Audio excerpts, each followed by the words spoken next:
Jesus disse: ai de vós, fariseus hipócritas. O padre Ernesto falava da hipocrisia do judiciário.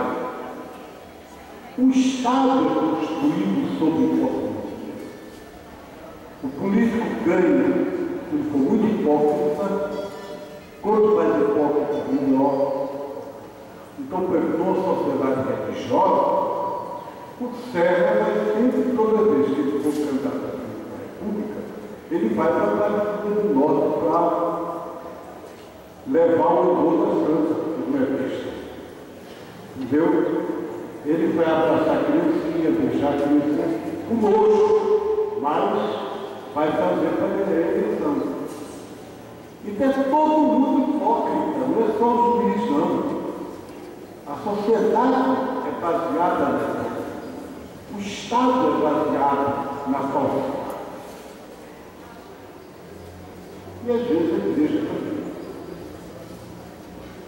Não quero chamar de verdade.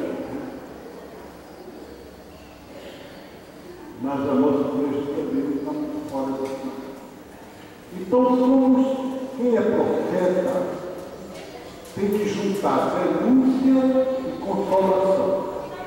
Tem que juntar a capacidade de criticar e ao mesmo tempo dizer: agora, gente, vamos para frente, vamos fortalecer, vamos dar uma ajuda forte, vamos para um tempo novo.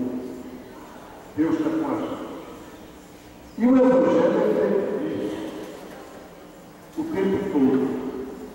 Aqui no Ocidente ocorreu que a igreja fazia muita pregação dela, tempo atrás, na cruz, no sofrimento, no pecado.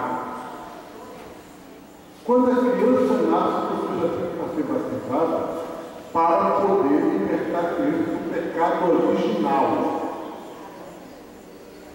Eu tenho uma pessoa da minha família que é psicóloga. Aí ela disse assim: olha, eu não vou mais para a missa. Eu perguntei a ela: por que você não vai mais para a missa? Você é católico, sua família sempre foi católica, você... Ela disse: não vou mais, porque eu sou psicóloga e estou trabalhando para a autoestima que a gente perde com a luta da vida. A gente deixa de estimar a gente hoje. Aí eu chego na igreja, a primeira palavra que eu escuto é assim: reconheçamos nossas culpas para poder celebrar o Santo Mistério. Aí eu digo: que perdão, porque eu sou pecador. Aí quando acaba: Senhor, tem piedade de nós, Cristo tem piedade de nós, Senhor tem piedade de nós, e vai assim o tempo todo até a hora da comunhão: Senhor, eu não sou digno de que entrei em minha morada, né? Cordeiro de Deus, tirar o pecado. Só fala de pecado.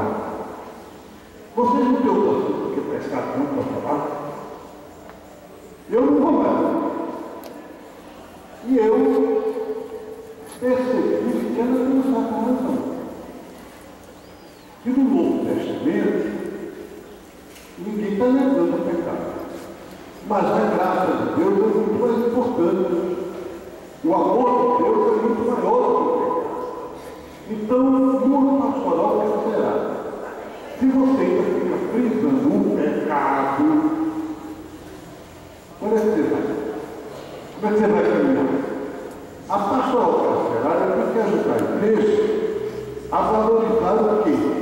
A dimensão pascal da vida, a alegria da ressurreição de Jesus, o bem da criação, quer dizer, a bênção de Deus para o mundo, o valor de toda pessoa humana, como eu falei antes, a imagem e semelhança de Deus. Lembra que eu falei isso? Imagem como é que é, todo mundo é. E semelhança, todo mundo é, a gente tem que fazer. Então, esse é o trabalho do pastor. Essa é a função da gente. Então, infelizmente, a gente está vivendo numa igreja e numa pastoral que valoriza muito mais a quaresma do que a Páscoa.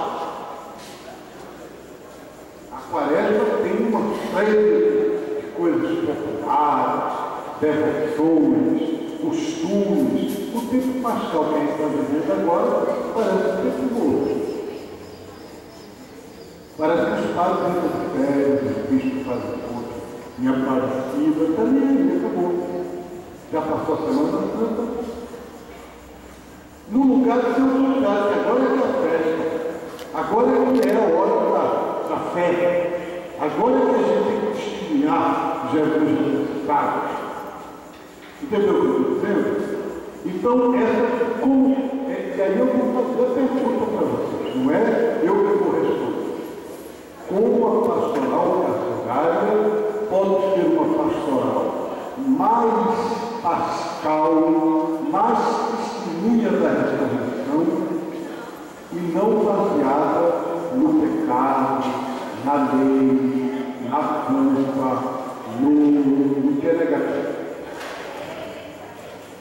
Porque a cruz, como eu falei antes, quando o padre perguntava, eu dizia, a pastoral que fazia a cruz, é uma cruz pascal, é uma cruz da ressurreição. Não é uma cruz da derrota, não é uma cruz do negativo. Entendeu o que eu estou dizendo? É uma cruz vitoriosa. É uma cruz que leva a gente para a vida e não para a morte. Então, é muito importante a gente meditar isso, perceber isso. Na vida de Jesus, nos Evangelhos, vocês sabem que a escolha de Jesus dos discípulos foi uma escolha de grupos marginais. Pescadores da época de Jesus eram tidos como pecadores, porque eles estavam em contato com o cadáver, o peixe morto. E quando você entra em contato com o cadáver, pela lei judaica, você é impuro, não pode entrar no templo, não pode oferecer sacrifício. São como os pastores que são pecadores. Entendeu? Então, Jesus escolheu categorias marginalizadas, assim como Deus escolheu Abraão, que era um hebreu, mas trouxe em terra, assim como Deus escolheu Moisés, que era fugido da polícia do faraó, assim como Deus escolheu Davi, que era o último dos filhos de Jefé, e era um pequeno pastor de ovelhas. Assim como Deus no Antigo Testamento escolhe sempre o último, sempre o menor, sempre o mais marginal, Jesus também fez isso no Evangelho. E aí a pergunta para a nossa pastoral é como é que a gente pode dar o testemunho disso na pastoral, fazendo tudo da pessoa com qual a gente está trabalhando sujeito da pastoral e não objeto. Eu não vou trabalhar com o preso para ajudar o preso, para apoiar o preso, para ele, e ele é objeto da minha ação.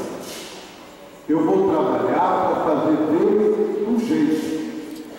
O que quer dizer? Para fazer dele protagonista.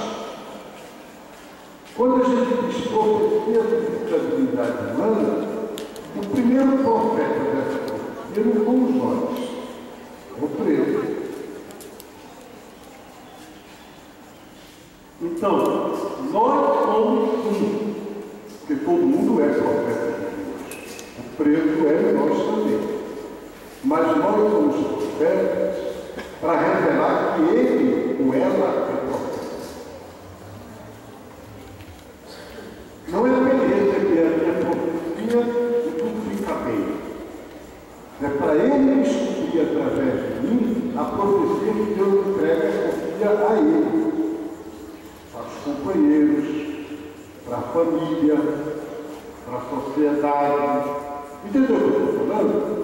Então, nesse sentido, a função da gente, a nossa função, é a mesma função dispôs Jesus de chamar aqueles que são marginalizados para o centro da vida. E é nessa linha, nesse sentido, que a profecia é a substância da dignidade humana. Porque a dignidade